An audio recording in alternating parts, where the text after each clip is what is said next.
Sir voice नहीं आ रही।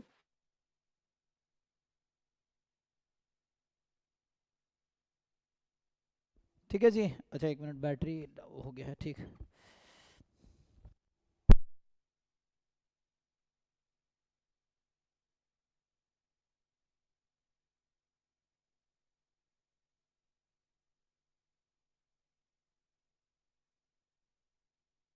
जी, मैं ये कह रहा हूँ, रिग्रेशन की क्लास का शेड्यूल दिया था ना, तो जो बच्चे रिग्रेशन वाले हैं तो 2-3 क्लास रिग्रेशन में लगना है, जो कि आगे मैं कराऊंगा। तो अभी चूंकि पहले बैच में जैम 2025 का करा रहे हैं, तो गेट का भी करवा देता हूँ, तो एक बार 25 का पेपर हो जाए, क्योंकि उससे पहले की ऑलरेडी PYQ डन है। तो कुछ बच्चे बोल रहे थे सर PYQ करवा दीजिए, तो मैंने कहा PYQ करवा देता हूँ, फिर जो थोड़े कंटेंट बचेंगे वो खत्म हो जाएगा। अब इसमें बताओ, क्या ये एप्टीट्यूड डिस्कस करूँ या ये सब आप ऑलरेडी जानते हो? बताओ जो लोग इंटरेस्टेड हैं। क्या चाहते हो?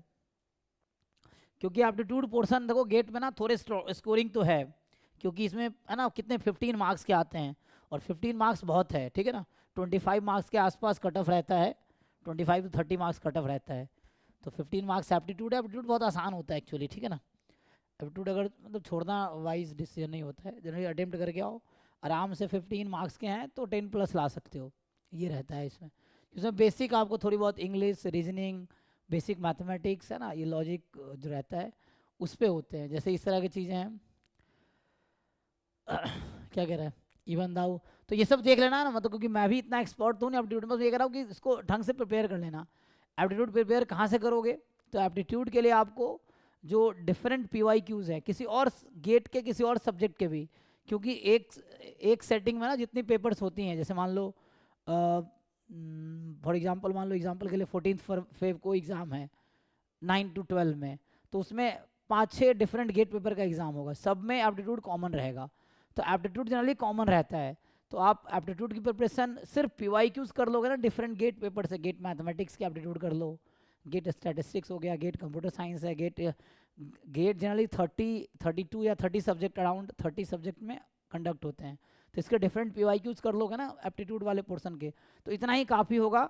अच्छी पकड़ हो जाएगी आपको, कैसे क्वेश्चन पूछे जा रहे हैं, कैसे आंसर करने हैं, तो ये आपको आइडिया हो जाएगा।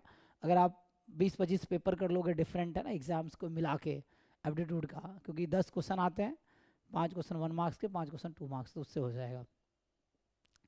सो अभी के लिए देखो, तो ये एप्टीट्यूड कर लेना, ये 5 क्वेश्चन 1 मार्क्स के होंगे। और नहीं होगा तो आप डाउट में पूछ सकते हो, अगर आप चाहो ट्राई करके आए हो तो आप डाउट में पूछ सकते हो, मैं डिस्कस कर सकता हूँ, बट उसके लिए आपको ट्राई करके देखो। मैं सब्जेक्ट वाला करवा देता हूँ। तो इसमें जो है कि है ना, ये सब एप्टीट्यूड के क्वेश्चंस हैं। पहले 10 क्वेश्चन एप्टीट्यूड होगा, फिर यहाँ से सब्जेक्ट स्टार्ट होता है, ठीक है। सो इस तरह से है। तो जो परिमल सर मैथमेटिक्स करा रहे थे, मैं उनको बोलता हूँ मैथमेटिक्स वही कर, मैं स्टैटिस्टिक्स सिर्फ करा देता हूँ, ठीक है। क्या चाहते हो?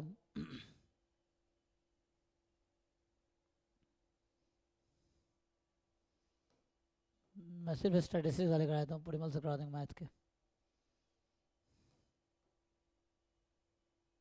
चलो यहाँ से स्टार्ट करते हैं, देखो। तो मैं अभी सिर्फ स्टैटिस्टिक्स वाले है ना पोर्सन करवा देता हूँ। So let x B a random variable having Poisson distribution with mean log 2। तो पूछ रहा है कि एक्सपेक्टेशन ऑफ बेसिक है ना।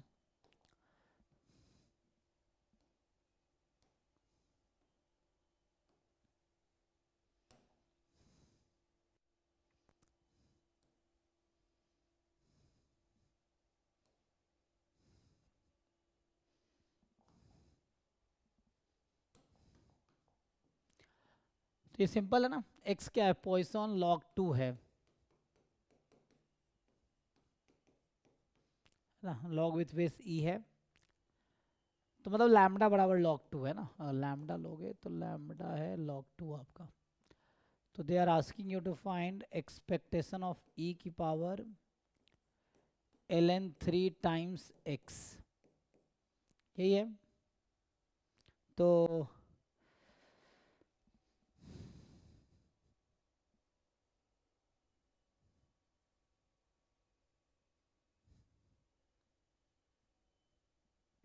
तो सिंपली ये सीरीज सॉल्व करना है एक्चुअली, है ना। यहाँ से आ जाएगा ई की पावर ln 3 टाइम एक्स, और इसका प्रोबेबिलिटी एक्स। इसका सीरीज सॉल्व करो तो से ज्यादा इजी होगा किससे? एमजीएफ से। एमजीएफ से, ठीक है, इससे भी कर सकते हैं, एमजीएफ से भी कर सकते हैं। तो अभी के लिए देखिए फिर एमजीएफ से भी कर सकते हैं आप। तो पूछा क्या है, तो log 3x का क्या आप डिस्ट्रीब्यूशन निकालेंगे उसका? अच्छा एमजीएफ लगा लेंगे तो हो जाएगा, है ना। तो एमजीएफ में क्या है, उससे भी कर सकते हैं आप। तो एमजीएफ क्या है, एक्सपेक्टेशन ई की पावर टी एक्स, है ना। ओके, तो आप ये चाह रहे हैं कि यहाँ से हम सॉल्व कर लें, है ना, कि अगर मैं log 3 यहाँ रख दूँ तो क्या होगा, एक्सपेक्टेशन ई की पावर, तो इसमें सीरीज सॉल्व नहीं करना पड़ेगा, है ना, वरना इससे थोड़ा सीरीज सॉल्व करना पड़ेगा जो कि लेंथी होगा। तो इससे आ जाएगा, ठीक है, इससे भी कर सकते हैं आप, है ना। तो दो सही बताया इन्होंने, इससे भी आसान होगा ज़्यादा। तो इससे आप करेंगे तो यहाँ पे क्या, ये आपको पता ही है कि ई की पावर लैम्डा इंटू ई की पावर t-1, तो इससे कर लीजिए। तो यहाँ पे लैम्डा आपको ऑलरेडी पता log 2, तो इसका जो आंसर आ जाएगा, ठीक है, ये जो x अगर पॉइसन लैम्बडा है तो ये वाला फॉर्मूला होता है, तो इससे इजीली हो जाएगा जी, ठीक है, तो इससे आ जाएगा। अब इसमें पुट कर लीजिए, तो यहाँ से पुट करेंगे तो आ जाएगा ई की पावर लैम्बडा, लैम्बडा है log 2 इंटू ई की पावर टी, टी है log 3 -1, यही है, तो इससे आ जाएगा 4 आ जाएगा फोर आ आंसर। जाएगा, ठीक है। तो यहाँ से लॉग है ना, ई कैंसिल हो जाएगा, 3 - 1 जो कि 2 आ जाएगा, तो ई की पावर 2 ln 2, तो ई की पावर ln 4, ln ई कट के 4 आ जाएगा जी। तो ये लेंदी है या मतलब ये इजी है, इधर से सॉल्व करते थोड़ा आपको, है ना, थोड़े लेंदी पड़ता, तो ये भी सही कह रहे हैं। तो आपको थोड़ा पहचानना है ना, एम का फॉर्मूला जो होता है ई की पावर टी एक्स, ठीक है। सो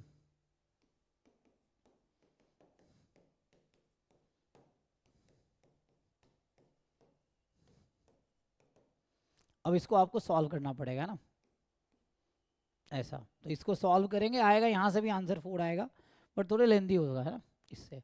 बट ये सही कह रहे हैं आप, इससे आसान है, तो they can do by this, ठीक है। सो इसको देखिए, तो ये कह रहा है कि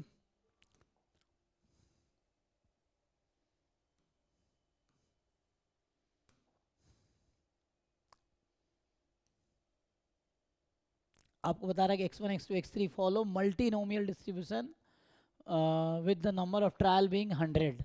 तो मतलब n की वैल्यू 100 है, प्रोबेबिलिटी वेक्टर ये है, सम इसका 1 है क्या, 33619 है ना, सॉरी, तो यहाँ पर 10 करेंगे तो कितना हो जाएगा, मतलब कहने का मतलब अगर लिखूँ,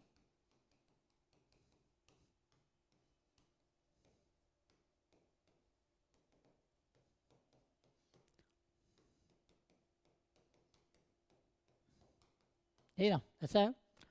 तो सम 1 है इसका, ओके। तो इसमें पूछा क्या जा रहा है, हाँ कंडीशनल पूछ रहा है आपसे, ओके। तो समझिए आप इसमें क्या होगा, तो आप लोग जानते होंगे मार्जिनल क्या आता है, इवन कंडीशनल का भी डिस्ट्रीब्यूशन नोन है ना। अगर थ्योरम लिख दूं, थ्योरम से आप इजीली कर लेंगे।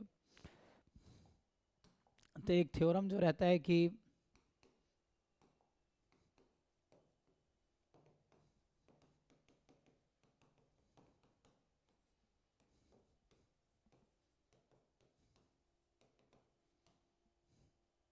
कितना, मान लो अभी के लिए P1 P2, चलो Pn तक ले लेता हूँ, वैसे बाइनोमियल सिंगल में होता है, ठीक है। अभी ये इसके लिए, इसके अकॉर्डिंग जैसा नोटेशन है उसके हिसाब से। तो यहाँ पे होता क्या था, तो पहला आप लोग जानते होंगे जो Pi है, तो उसका आता है मतलब xi का मार्जिनल डिस्ट्रीब्यूशन क्या होता है, बाइनोमियल n पी आई, यही ना, यही होगा। दूसरा कंडीशनल चाहिए मुझे, xi given xj is something ले लो, है ना, टेक समथिंग t। तो कोई बताइए इसका फॉर्मूला क्या है, क्या आपको याद है? मार्जिनल तो इजी है ना, कि multinomial yes sir, n minus T comma p1 upon 1 minus P n J. Minus T n minus T comma, यहाँ आई जे है, 1 2 का टाइम बताइए, मान लो यहाँ 1 होता, सपोज यहाँ 1 होता, यहाँ 2 होता, तो क्या करते आप,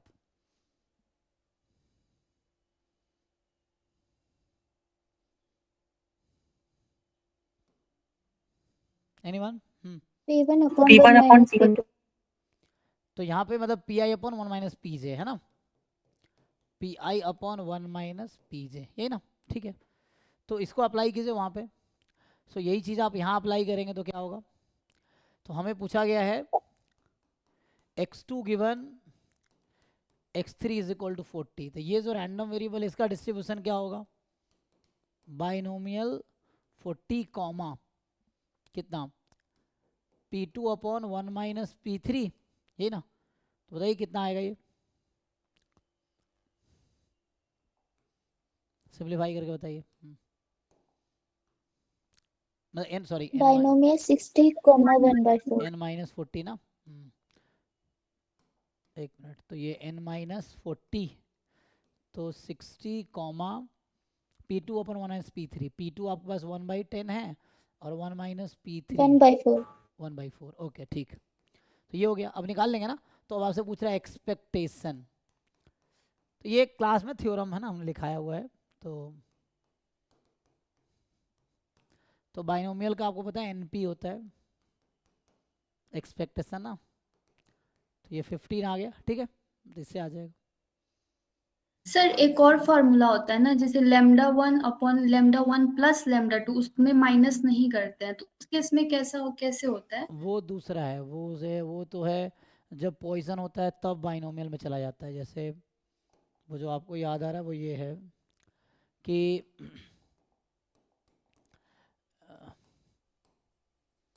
लेट x1 कॉमा x2, मान लो अभी के लिए, या अलग अलग ले लो, x1 is Poisson λ1 and x2 is Poisson λ2 and they are independent, then conditional distribution of x1 given x1 plus x2 is equal to t is binomial t comma, ठीक है जी। देखिए बाकी लोग चेक कर लीजिए, ये है ना। सो ये आ जाएगा। सिमिलरली दूसरा पार्ट में ये होता है x2 गिवन, प्रूफ भी इसका आसान है, तो ये वैसे ही हो जाएगा।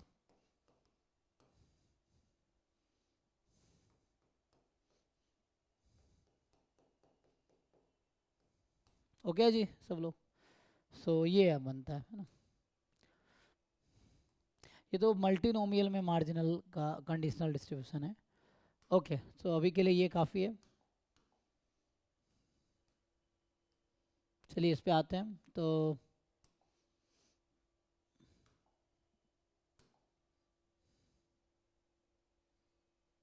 ये आपको दे रखा है, इसमें क्या बताना है।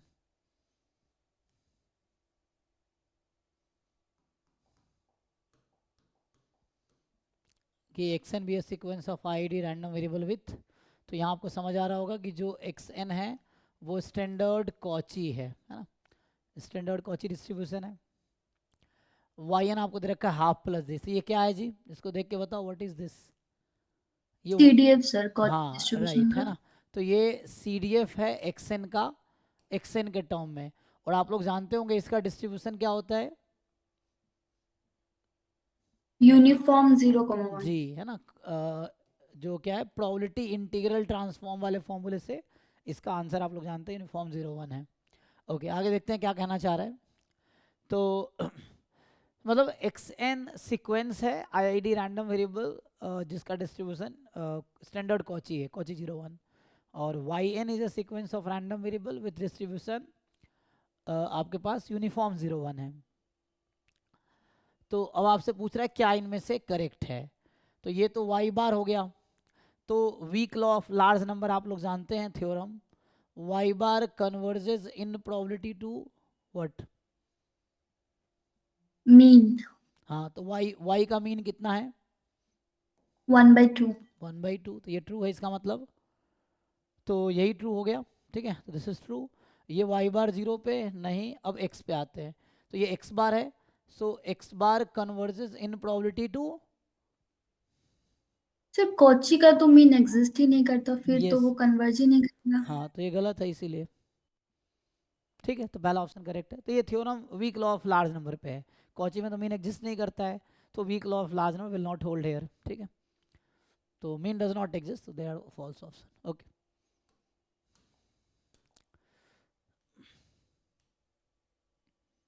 चलिए इस पे आते हैं। तो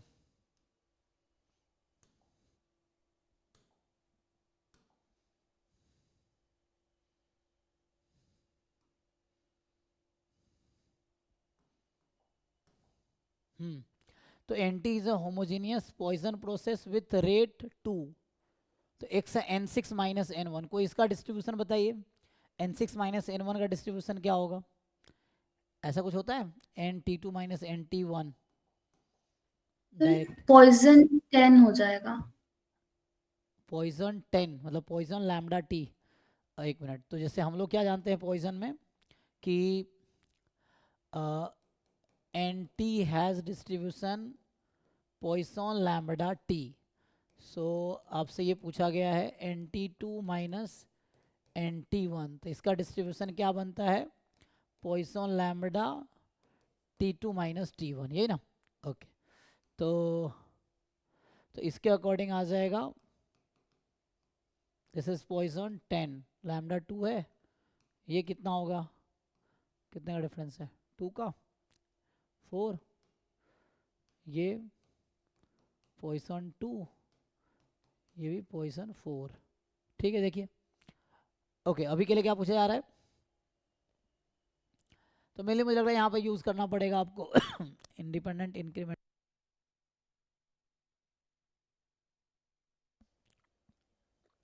तो बताइए इसमें पूछा क्या गया है?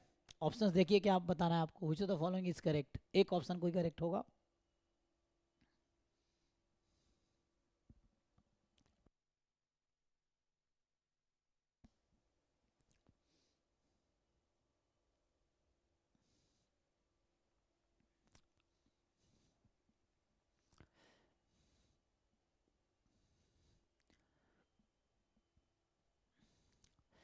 तो पूछा क्या आपसे? Covariance between W and Z. W क्या है?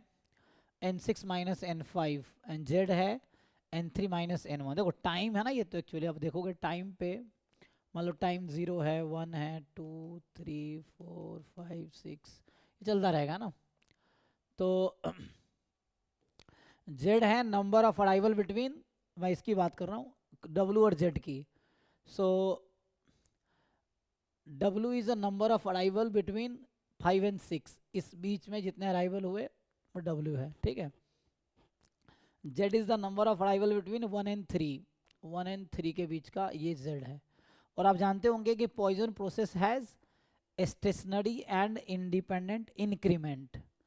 तो अगर यहाँ पे आप अगर इंडिपेंडेंट इंक्रीमेंट वाला कॉन्सेप्ट यूज करेंगे तो उसके अकॉर्डिंग क्या होगा कि ये तो 1 से 3 में है, ये 5 से 6 में है, they are disjoint interval.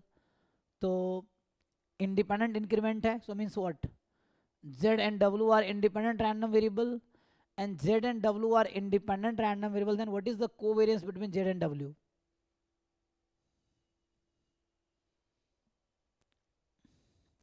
Zero. Zero है ना, z और w के बीच का कोवेरियंस जीरो होगा, तो ये 2 कह रहा है, तो ये फॉल्स है। y प्लस z, y क्या है? n5 n3, 3 से 5 के बीच का अराइवल है ना, सो 3 से 5 में जो है ये y है। एंड z था 1 से 3 का। Okay, so again y and z are independent random variable. तो y आपके पास पॉइजन 4 है एंड z आपके पास पॉइजन 4 है, तो दोनों का सम कितना होगा? Poisson 4 they are independent. इस थ्योरम में इसका आंसर है, अभी जो लिख रहे थे हम ये था ना, इसी में अगर मैं फर्दर लिखता तीसरा part, so x1 Poisson lambda 1 Poisson lambda 2, तो x1 प्लस x2 का डिस्ट्रीब्यूशन बताओ कोई क्या होगा इस क्वेश्चन में? ये जो x1 प्लस x2 है लैम्डा वन सर। कितना? Lambda 1 plus lambda 2। जी, लैम्डा 1 प्लस लैम्डा 2। ठीक है, तो तो वही यहाँ पे लगाइए अब। तो यहाँ पे y है पॉइजन 4, z है पॉइजन 4 और yz इंडिपेंडेंट है because they are on disjoint intervals. So due to independent increment yz are independent, तो क्या होगा y प्लस z का डिस्ट्रीब्यूशन इसके अकॉर्डिंग? 8 सर। 8, पॉइजन 8, जो कि यहाँ 10 कह रहा है, तो ये भी गलत हो गया। So this is also false. अब y is equal to z की प्रोबेबिलिटी क्या आएगी? So the probability y is equal to z। एक मिनट, अच्छा पहले मैं इस पे आता हूँ फिर से। एक्स वाई डी में है, एक्स वाई, एक्स है number of arrival between 1 and 6 and Y है नंबर ऑफ 3 एंड 5 ओ। तो एक्स जो है number of arrival between 1 and 6, ये एक्स इस पूरे का है 1 एंड 6 ना, 0 एंड 6 नहीं, 1 एंड 6, 1 एंड 6 ये एक्स है। एंड वाई, मैं फिर डी पे सोच रहा हूँ, वाई जो है वो है number of arrival between 3 and 5। सो मतलब कुछ तो कॉमन होगा, है ना, तो कोवेरिएंस नॉन जीरो आएगा, निकाल सकते हैं, कुछ दिक्कत नहीं है। सो इसको लिखिए, कैसे लिखेंगे? सर इसका फार्मूला होता है ना मिनिमम ऑफ एक्स वाई, तो डायरेक्टली हम लोग मिनिमम हम लोग का 4 होगा 10,4 से, तो डायरेक्टली 4 लिख देंगे। नहीं नहीं, हाउ डू यू नो? वैसा तब होता है ना जब एन, आप जो जानते हैं वो ये है, आप जो कह रहे हैं ना कि covariance between NT1 and NT2, ये आप जानते हैं lambda time minimum of T1 T2, ये जानते हैं ना? Yes sir. यहाँ डायरेक्टली ऐसा तो नहीं है, इसको आप ऐसा नहीं कह सकते कि ये N5 है, ऐसा भी नहीं कह रहे हम। दे आर आइडेंटिकली डिस्ट्रीब्यूटेड N5 के, बट नॉट इक्वल ना। इक्वल रैंडम वेरिएबल अलग होते हैं, आइडेंटिकली डिस्ट्रीब्यूटेड अलग होते हैं। तो फॉर्मूला यही यूज होगा बट इनडायरेक्टली। तो आपको क्या लग रहा है, आप क्या कह रहे हैं? एक है एक्स वाई ना, अच्छा हाँ ओके। हाँ सर, एक्स में n5 हो जाएगा, माइनस करेंगे 6 माइनस 1, वो भी N5 है इंडिपेंडेंट, और ये N, एंड वाई भी n2 हो ये तो जाएगा। N2 हो जाएगा, तो वैसे तो गलत आ जाएगा आपके हिसाब से, 2 आ जाएगा, नहीं 4 आ जाएगा ना, फिर भी 2 आ जाएगा, फिर लैम्डा मल्टीप्लाई करेंगे 4 तो आ जाएगा, आई 4 आ थिंक ये आ जाएगा। हाँ ठीक है ठीक है, वो चलेगा, क्योंकि है ना, क्योंकि वो आइडेंटिकली डिस्ट्रीब्यूटेड होगा N5 के और ये आइडेंटिकली डिस्ट्रीब्यूटेड होगा, है ना, N2 के। तो lambda time minimum of 2 and 5, तो 2 और 2 टू 4, आई थिंक डी वाला ही सही होगा और ये सी वाला गलत होगा, वाई जेड है ना। तो वाई जेड है, वाई और जेड इक्वल होगा क्या? तो दोनों पॉइजन हैं, इक्वल होने की प्रोबेबिलिटी 1 होगी? नहीं, ज़रूरी नहीं है। मतलब ये है number of arrival between 3 and 5, number of arrival between 1 and 3, सो जरूरी इक्वल होगा? नो। अच्छा, मैथमेटिकली भी देख सकते हैं हम लोग, क्या आएगा एक बार चेक कर लो अब, है ना। तो डी सही लग रहा है।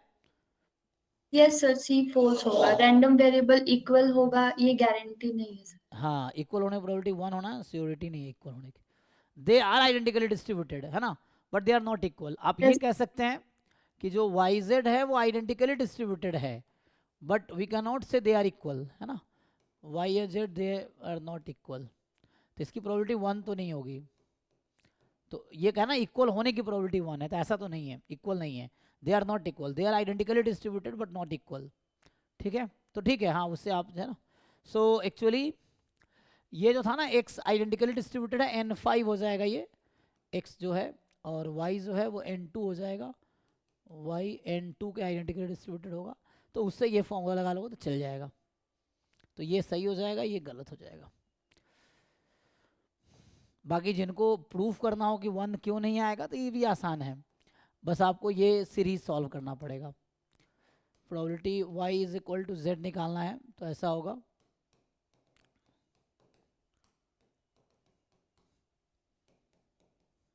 अब ये कर लीजिए, यहाँ से इजीली आ जाएगा। ठीक है, सो ये सम निकालो, ये 1 नहीं आएगा, ये क्या था, e की पावर, है ना। तो y है पॉइजन 4, पॉइजन 4 दोनों पॉइजन 4 है, तो e की पावर -4, 4 की power k upon k factorial, e की पावर -4, 4 की power k upon k factorial. ठीक है, तो इसमें e की पावर -8 बाहर आ जाएगा, 4 4 जा 16 की पावर k, या k factorial k from 0 to infinity. अब इसको सॉल्व कर लो, तो इससे आएगा, ठीक है। देखो कितना होगा, इसको क्या लिख सकते हैं हम लोग,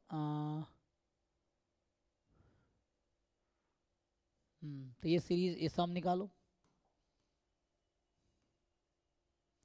सो ये चेक करो, दिस विल नॉट बी 1, ठीक है ना, दैट्स ऑल। नेक्स्ट पे आते हैं।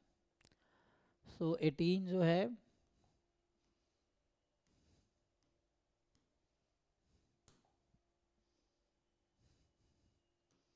सो 18 में है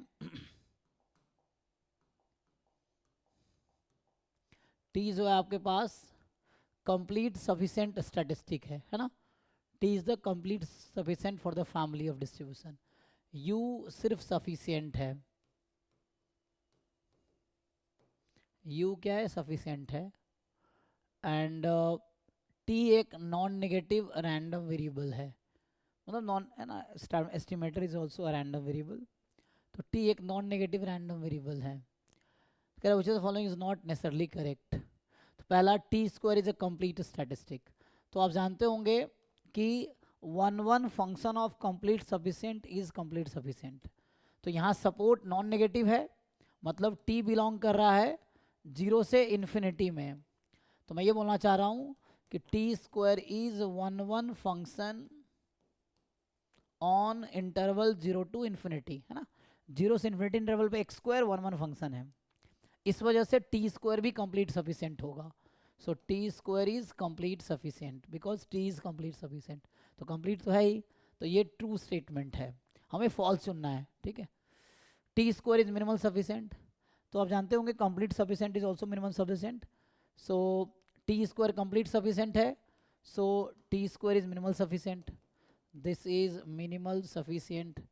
तो कंप्लीट सफिशिएंट मिनिमल सफिशिएंट भी है, तो ये भी ट्रू स्टेटमेंट है। t is a function of u, तो t is a function of u, u is a function of t। तो t यहाँ सफिशिएंट है और ये कंप्लीट सफिशिएंट, मिनिमल सफिशिएंट है ना। तो t कंप्लीट सफिशिएंट है तो t मिनिमल सफिशिएंट भी है ना, t इज मिनिमल सफिशिएंट। अब आप क्या जानते हैं, सफिशिएंट एंड मिनिमल सफिशिएंट कौन किसका फंक्शन होता है। What is definition of minimal sufficient. Minimal sufficient statistic का डेफिनेशन क्या है। Sir the smallest sufficient statistics simple, of. आप अगर आप उसमें देखेंगे कैसेला बर्गर में, तो सिंपल लिखा हुआ है डेफिनेशन कि minimal sufficient statistic is function of all sufficient statistic. ये डेफिनेशन कैसेला बर्गर में है, ठीक है। यस तो मिनिमल सफिशिएंट स्टैटिस्टिक्स फंक्शन होगा ऑल सफिशिएंट स्टैटिस्टिक का। तो यहाँ पे है कि ये सिर्फ सफिशिएंट है या मिनिमल सफिशिएंट है। तो minimal sufficient is a function of sufficient, this is true. Sufficient may not be a function of minimal sufficient, this is false. तो ये हमारा करेक्ट ऑप्शन है जो पूछा गया था।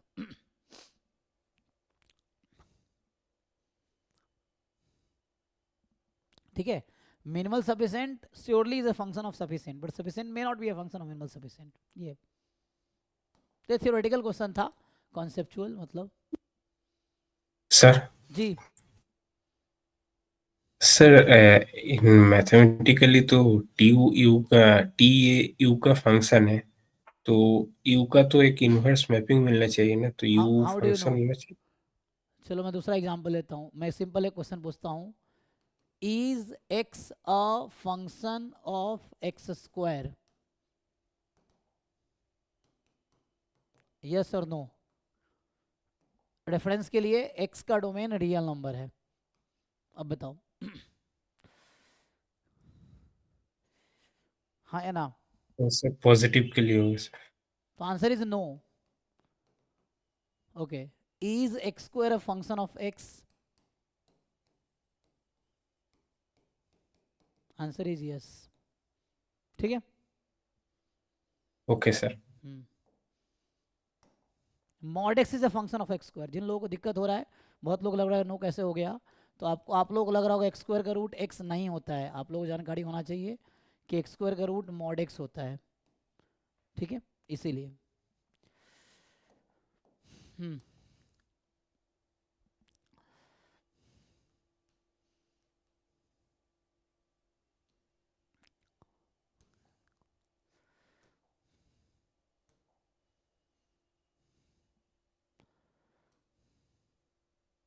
चलिए देखिए, तो ये कह रहा है कि let x1 x2 be a random sample from normal θ1 distribution where theta is a real number, ठीक।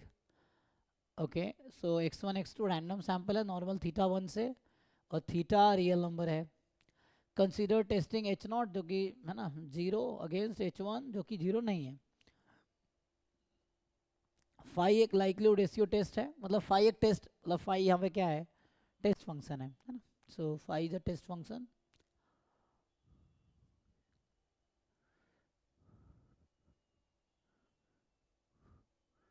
So with the likelihood ratio test of size 0.05 for testing h0 against h1. Okay. So there is the following option is correct. So phi is a uniformly most powerful test of size this. तो okay एक minute देखते हैं। तो this is this, तो देखो यहाँ पे NP lemma नहीं लगा सकते ना, एनपी लेमा नीमन Pearson lemma only valid for simple versus simple, तो नीमन पियर्सन में काम नहीं करेगा, या कार्लिन रूबिन काम करेगा, या like monotone likelihood ratio property वाली वो काम करेगी, है ना। सो दूसरा कह रहा है कि एक्सपेक्टेशन ऑफ फाई अंडर, अच्छा तो मतलब ये अनबायस्ड टेस्ट का डेफिनेशन है, ये आपसे पूछ रहा है ये अनबायस्ड टेस्ट है क्या, क्वेश्चन ये इज इट अनबायस्ड टेस्ट।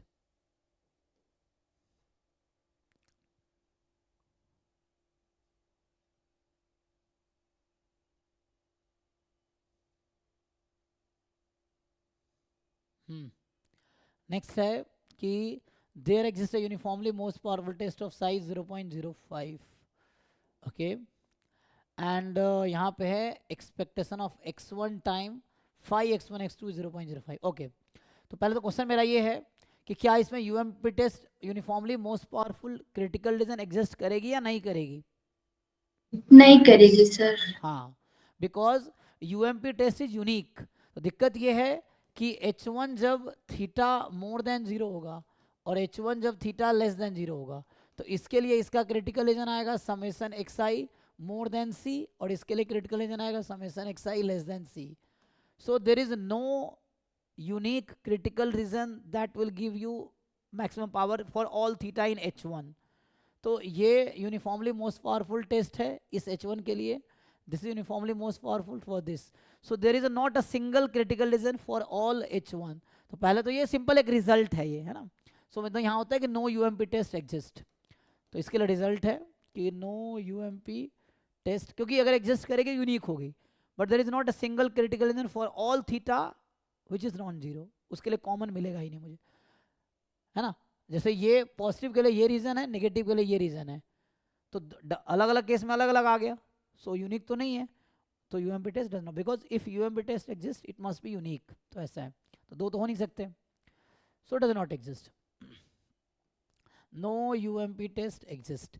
तो यूएमपी वाला तो गलत हो गया, तो ये तो आउट हो जाएगा, एंड ये भी आउट हो गया। अब आपको बी और डी में बात करना है, बताइए क्या होना चाहिए। सर लाइक्लीहुड रेशियो टेस्ट है तो वो हमेशा मोस्ट मतलब बेस्ट टेस्ट होगा, तो ये अनबायस्ड तो होगा ही फॉर श्योर। ओके, यहाँ पे size function likelihood ratio test दे रखा है फॉर साइज 0.05। एक्चुअली होगा क्या, ये अनबायस्ड टेस्ट है, यूनिफॉर्मली मोस्ट पावरफुल नहीं है, बट ये अनबायस्ड टेस्ट है।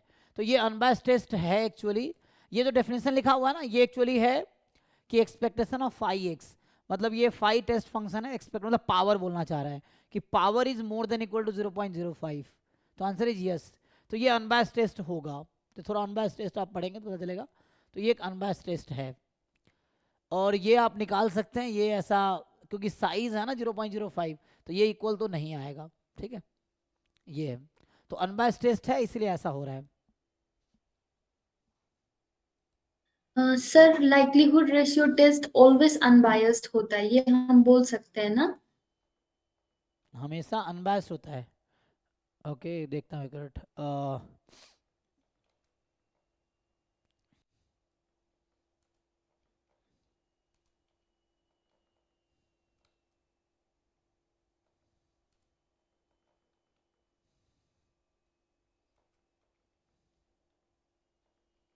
बाकी लोग बताओ भाई, ऐसा कुछ रिजल्ट याद है? देखता हूँ मैं, मुझे याद तो नहीं है।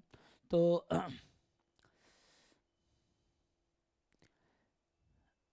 LRT अनबायस्ड हमेशा होगा, UMP हमेशा अनबायस्ड होता है। अगर UMP टेस्ट होता है ना तो अनबायस्ड होता ही। Unbiased may not be UMP, मतलब ऐसा होता है ना। इन दोनों में क्या रिलेशन है? अनबायस्ड टेस्ट में और UMP टेस्ट में क्या रिलेशन है कि मैं अगर एक बॉक्स बनाऊं तो मान लो इसमें uniformly most powerful critical region है और ये अनबायस्ड टेस्ट है। So all uniformly most powerful test are unbiased, but all unbiased may not be UMP। Okay, ये तो इसमें हो गया। लेकिन हमारा क्वेश्चन ये है, आपका जो पॉइंट ये है कि लाइक्लीहुड रेशियो टेस्ट की बात कर रहे हैं ना। तो लाइक्लीहुड रेशियो टेस्ट से जो यहाँ लाइक्लीहुड रेशियो टेस्ट से कोई ना कोई क्रिटिकल रीजन तो मिलेगा, बट वो UMP नहीं है। सो UMP नहीं है तो अनबायस्ड हो सकती है, may be, but guarantee question है, गारंटी है हमेशा? आई थिंक नो, हमेशा सर गारंटी जो नहीं। टेस्ट फंक्शन मिलता है LRT से, उसका पावर मैक्सिमम होता है। तो जो जिसका पावर मैक्सिमम होता है वो मतलब मोस्ट पावरफुल वही होगा। लेकिन वो होना चाहिए बेस्ट फॉर एनी थीटा। मैं कोई भी हर थीटा के लिए वो होल्ड करना चाहिए। Common critical reason valid for all theta.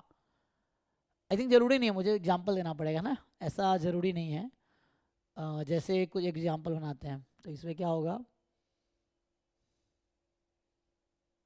जैसे इसमें अगर आप इसमें निकालते हो LRT क्या आएगा, लाइक्लीहुड रेशियो टेस्ट बन के क्या आएगा, क्या क्रिटिकल रीजन होगा? तो मुझे ऐसा लग रहा है उसमें आता होगा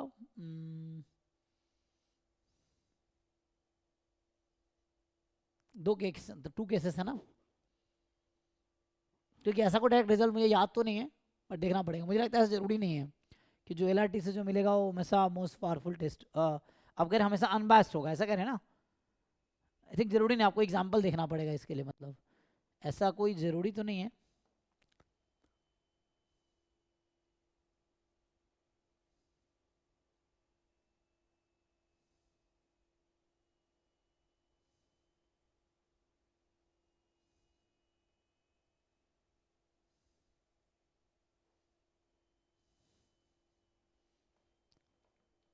एक एग्जाम्पल कंस्ट्रक्ट करना पड़ेगा उसके लिए कि एक ऐसा क्रिटिकल रीजन देना पड़ेगा जो कि LRT है बट अनबायस्ड नहीं है, यही ना। मतलब लाइक्लीहुड रेशियो टेस्ट से डिराइव हो रहा हो बट अनबायस्ड ना हो। एक LRT अलग है और मोनोटोन लाइक्लीहुड रेशियो MLR अलग है ना। तो आप किसकी बात कर रहे हैं देख लीजिए। सो ठीक है, आई थिंक मैं मतलब ऐसा मुझे लग रहा है जरूरी नहीं है, ठीक है ना। तो अब एग्जाम्पल ढूंढना पड़ेगा, तो देखना पड़ेगा।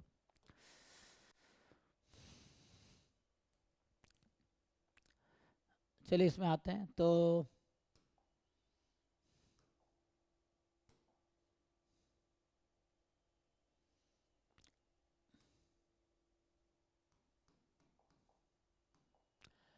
Late a random variable x follows distribution. तो यही है, मतलब यहाँ पे आप देख पा रहे होंगे कि जो H0 है उसमें x है यूनिफॉर्म 0 1 और H1 में x है यूनिफॉर्म 1 2, यही है 0 1 एंड 1 2।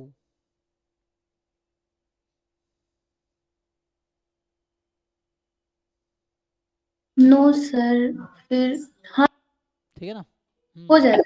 ठीक है, ओके।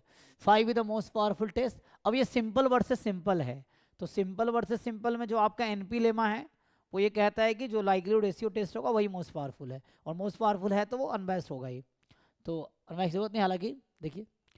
तो अब आपको दे रहा है कि F0 against H1 on X single sample size है, तो कौन सा ऑप्शन नेसेसरली करेक्ट है? तो ये बोल रहा है expectation of 5x under H0 is 0.05। तो ये लेवल था ना, तो लेवल क्या होता है? देखो ये लेवल ऑफ सिग्निफिकेंस है। तो आप जानते होंगे लेवल ऑफ सिग्निफिकेंस क्या होता है, जो साइज है वो less than equal to level of significance होता है ना। Size of test is less than equal to level of significance.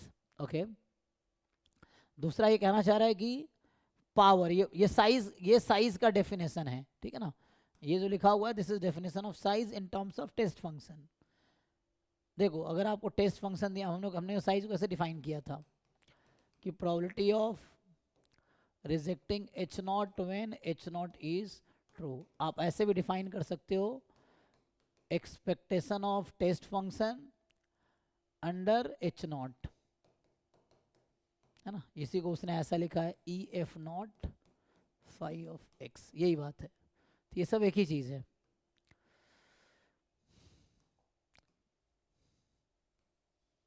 Power लिखोगे तो इसमें बस एच नॉट की जगह एच वन आ जाएगा, है ना।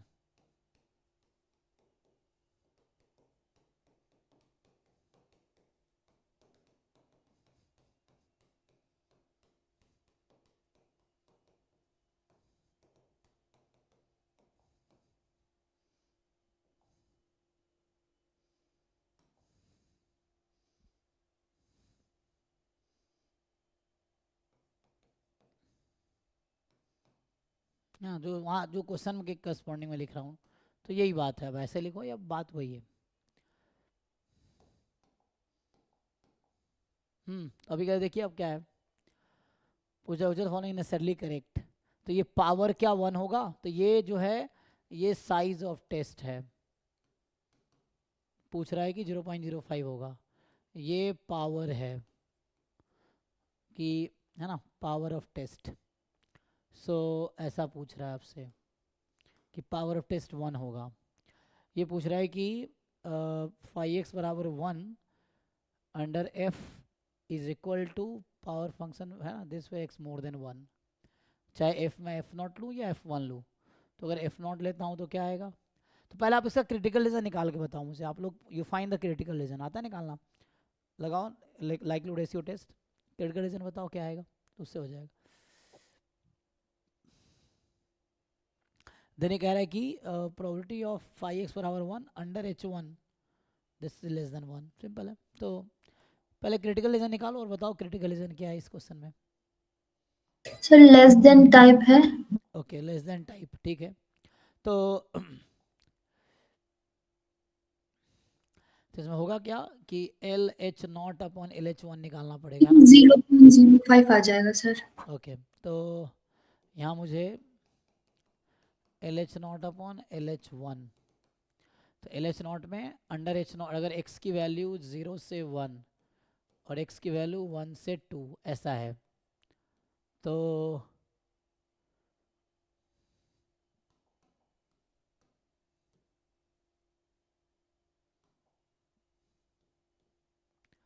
0 से 1 में क्या होगा,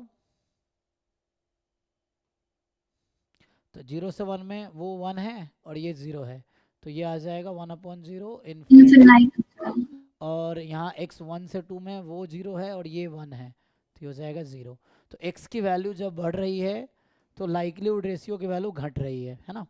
सो ये ना g ऑफ x काइंड, तो ये है, और this is equal to this. तो यहाँ पे जनरली होता है gx less than equal to k, but g तो डिक्रीजिंग फंक्शन है, तो डिक्रीजिंग फंक्शन है तो x more than equal to some c, ठीक है। तो इसका क्रिटिकल रीजन आ गया, reject h naught if x more than equal to c। तो ये आपका एक क्रिटिकल रीजन है। ओके, अब आप चेक कीजिए ऑप्शंस। अच्छा, अगर आप टेस्ट फंक्शन लिखना चाहेंगे तो मैंने क्रिटिकल रीजन लिख दिया, बट टेस्ट फंक्शन का डिस्कशन है तो कोई दिक्कत नहीं, आप टेस्ट फंक्शन लिख लीजिए। सो अभी के लिए मैं टेस्ट फंक्शन लिखूंगा ना, तो ये रैंडमाइज और नॉन रैंडमाइज टेस्ट फंक्शन होता है, तो मैं अभी, है ना, नॉन रैंडमाइज टेस्ट फंक्शन लिख देता हूँ। तो इसमें क्या है कि so you consider test function as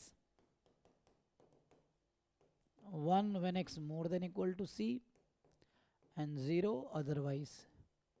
so ये नॉन रैंडमाइज्ड है, ठीक है। सो नॉन रैंडमाइज्ड टेस्ट फंक्शन आपके पास ये है। नाउ यू ट्राई,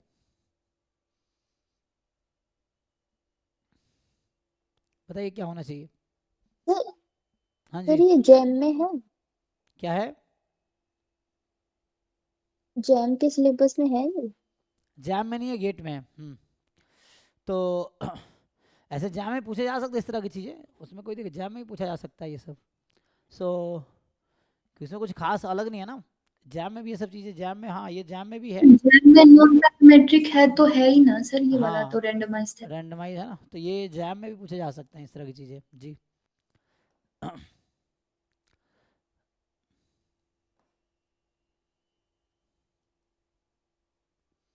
आगे बताओ, ऑप्शन डिसाइड करो भाई, बताओ डिसाइड करके। तो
सर इसमें पता कैसे चला कि ये रेंडमाइज टेस्ट इसमें यूज होगा? नहीं, नॉर्मलाइज भी ले सकते हैं, उसमें लेवल आपको उस तरह फिक्स करना पड़ेगा कि साइज उससे कम हो, है ना, लेवल से कम हो, ये ध्यान रखना है। सी आप क्या ले सकते हो यहाँ पे, सोचो सी की क्या क्या वैल्यू हो सकती है।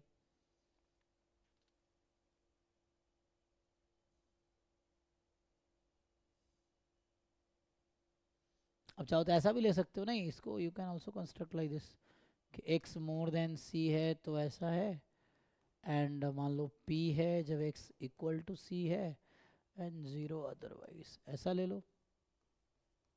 सर तो 0.95 पे अल्फा 0.05 आ रहा है ग्रेड करने पे अंडर h0। हम्म,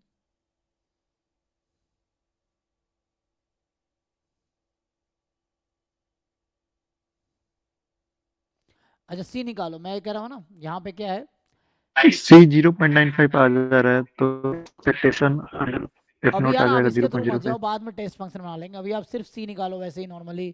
साइज, मैक्सिमम साइज ना 0.05 हो सकता है, जो साइज है वो मैक्सिमम 0.05 हो सकता है।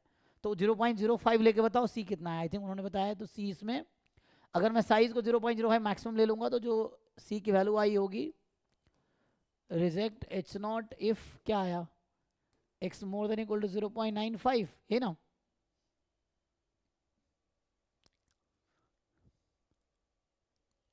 Yes sir. ठीक है, तो इसके अकॉर्डिंग ऑप्शन चेक करके देखो क्या आता है।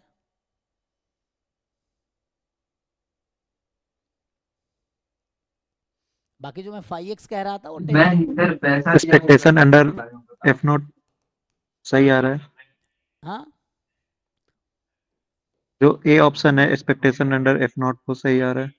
नहीं वो तो हमने फिक्स किया है इसलिए सही आ रहा है, क्योंकि आ, हम दूसरा भी ले सकते हैं। कहने का मतलब ये है यहाँ पे मेरा कि हमने साइज को ही 0.05 ले लिया, साइज हम 0.04 भी ले सकते हैं। अभी साइज 0.05 के लिए ये क्रिटिकल रीजन है एक्चुअली। सर साइज तो दिया है 0.05। नहीं वो लेवल है, कहाँ साइज लिखा है।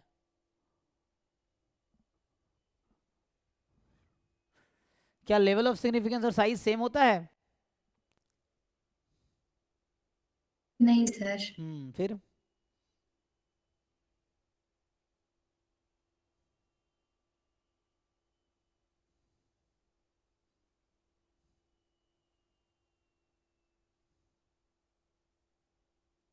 सर फिर लेस देन 0.05 होगा, हाँ, इक्वल मतलब टू भी। Maximum size you can consider is 0.05। So when we take maximum, अभी मैंने मैक्सिमम साइज 0.05 लिया है, तो उस साइज 0.05 के लिए ये क्रिटिकल रीजन ये है। अगर मैं साइज 0.04 लेता हूँ तो ये आएगा x more than equal to 0.96 ये आएगा, ऐसा है। तो अभी मैंने मैक्सिमम साइज के लिए आपको बताया कि ये कंसीडर कर लो, ऐसा है। फिर बाकी सोचो आगे उसके अकॉर्डिंग।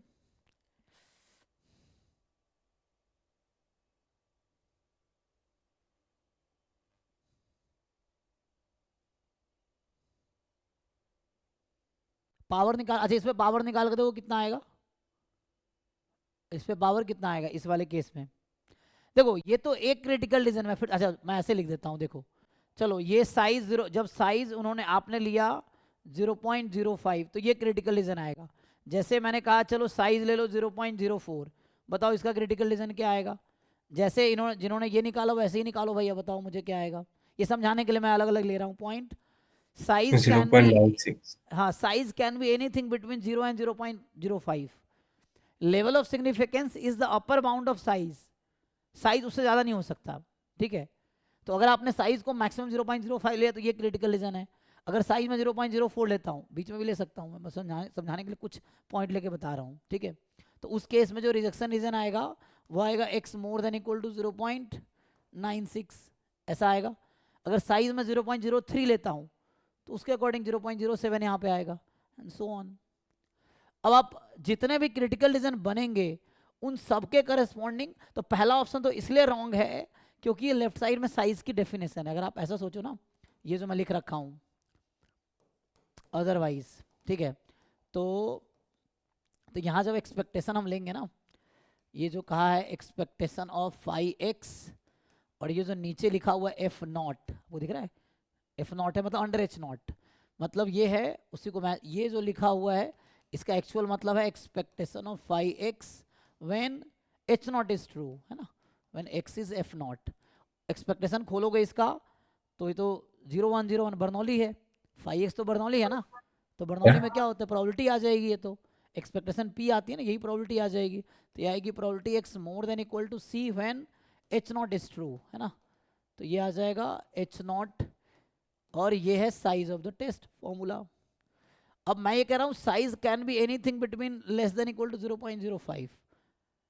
तो ये तो समझाने के लिए मैंने एक एग्जांपल लिए हैं, ये लेस देन इक्वल टू, तो हमारे क्वेश्चन में ऐसा है, तो ऑप्शन कह रहा है कि एग्जैक्टली इक्वल ही होगा, तो इसलिए वो गलत है। पहला ऑप्शन इसलिए गलत है क्योंकि वो कह रहा है कि 0.05 ही होगा, जरूरी नहीं 0.04 भी हो सकता है, 0.03 भी हो सकता है, क्योंकि लेवल ऑफ सिग्निफिकेंस 0.05 है। तो maximum size can B 0.05 but it may be less than 0.05, ये तो इसलिए वो गलत है क्योंकि एक्चुअल में ये आंसर है, बट ऑप्शन में एग्जैक्ट इक्वल लिखा है पहला ऑप्शन में, इसलिए पहला फॉल्स है। दूसरा निकालो, अब मैं कोई भी साइज ले लूँ 0 से लेके 0.05 तक साइज कुछ भी लूँ, आप हर केस में पावर निकालने की कोशिश करो, क्या पावर 1 आएगी। अगर एक भी ऐसा क्रिटिकल रीजन आपने ढूंढ लिया जिसका पावर 1 से कम है तो ऑप्शन गलत हो जाएगा। बट अगर मैं कोई भी क्रिटिकल रीजन लूँ जिसका साइज 0 और 0.05 के बीच है और हर बार पावर 1 आ रहा है, तो इसका मतलब आंसर बी सही है, चेक करो। 0.01 से 0.05 तक लेने में वो तो 1 ही आना चाहिए इधर। इवन 0 से 0.5 तो कुछ भी लोगों 1 ही आएगा, चेक करो। आप पर्टिकुलर इसके लिए निकालो पावर कितना आ रहा है, एक इसके लिए पावर निकाल के बताओ मुझे। वो तो कुछ देखो जनरल सोचने के में इनिशियली दिक्कत होती है, तो यू थिंक पर्टिकुलरली, कोई एक पर्टिकुलर एग्जांपल लो उसके अकॉर्डिंग सोचो, देन आपको आइडिया आएगा, 2-3 अलग अलग केस सोचोगे, देन यू कैन जनरलाइज कि क्यों हो रहा है ऐसा। तो आप इसके लिए निकालो पावर क्या आएगा, इस वाले क्रिटिकल रीजन का पावर निकाल के बताओ मुझे कोई क्या है, इस वाले क्रिटिकल रीजन का पावर मुझे निकाल के बताओ कोई क्या है, ये पता चल जाएगा। 1 आएगा सर। 1 आएगा। तो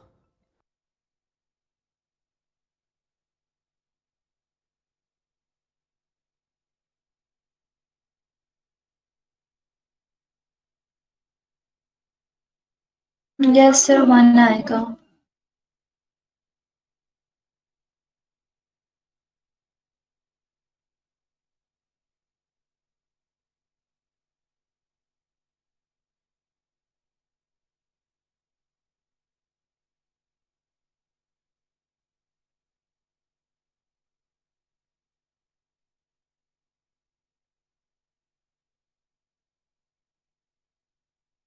अब आप खुद से सोचो, आप साइज कुछ भी ले लो alpha, let's say you are taking a size alpha that is less than equal, मैं अभी साइज को अल्फा नाम देता हूँ, देखो अभी जरा आप जनरलाइज कर रहा हूँ मैं, समझो।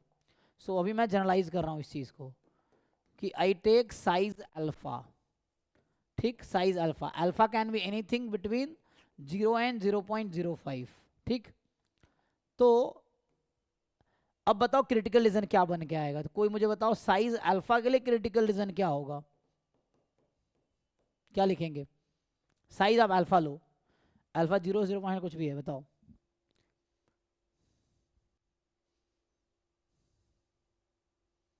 1 माइनस अल्फा। हाँ 1 माइनस अल्फा, तो ये है आपका 1 माइनस अल्फा। अब इसका पावर निकालो तो आपको समझ आएगा। तो ये इन जनरल क्रिटिकल रीजन है for size alpha. Alpha is not fixed, alpha can be anything between 0 and 0.05, मतलब alpha is less than equal to level of significance which is fixed 0.05 question में। तो क्वेश्चन सर हमारा power integrate होगा 1 से 2 के बीच में, तो ऑलवेज 1 आएगा, और Exactly. अल्फा 0.05 हाँ है। एग्जैक्टली, क्योंकि ये तो है ना 1 से तो कम ही होगा या मैक्सिमम 1 हो सकता है, तो आप इंटीग्रेट 1 से आगे करेंगे तो 1 ही आएगा, तो ये हमेशा 1 आएगा पावर। और ये सेकेंड पार्ट जो पावर का ही डेफिनेशन है, समझा ना? अभी मैं समझाया था ना, यहाँ पे देखो ऑप्शन में ये लिखा हुआ है, ऑप्शन में ये नोटेशन है, इसका मतलब ये है, इसका मतलब ये है, जो आप जानते होंगे। सो बी सही है, तो इसमें पावर हमेशा 1 आएगा। सो बी इज करेक्ट। तो एक ही ऑप्शन करेक्ट होना था इसमें, ये एमसीक्यू है, इसमें सिंगल ऑप्शन करेक्ट होना है, तो B is the only correct option, बाकी फॉल्स होगा। अब चेक करो क्यों फॉल्स होगा। Now you find part C and part D for this. तो ये जनरल इस क्वेश्चन का आंसर है ना, वो तो मैं पर्टिकुलर केस बता रहा था जब साइज फिक्स कर रहे थे। दिस इज, अब now you think about C and D, तो पता चला क्यों फॉल्स है।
डाउट है किसी को अभी भी?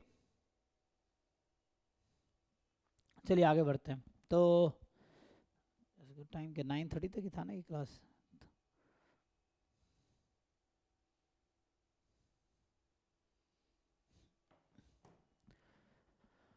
ओके है, तो बाकी मुझे लगता है कि देखो आगे देखता हूँ आगे क्या है। तो इसके आगे कल करते हुए क्लास चल कंटिन्यू रहेगी, है ना। तो ये 20 है ना, ये क्या है 21, ये 20 पे ही है। तो 21 से कल कंटिन्यू करते हैं, ठीक है। रेगुलर रहोगे तो बता देना, 20 तक किया था मैंने, अभी 21 से कल कंटिन्यू करते हैं, ठीक है। तो अभी नेट का पीवाई क्यू डिस्कशन क्लास होगी। तो अभी मैं जैम गेट नेट 3 बैच आज सोचा कि जैम का आपको भी कराया था पीवाई क्यू, फिर गेट का, फिर नेट का, है ना, ठीक है। अभी नेट की क्लास होगी, इसी लिंक पे होगी, ठीक है। नेट का पीवाई क्यू डिस्कशन होगा।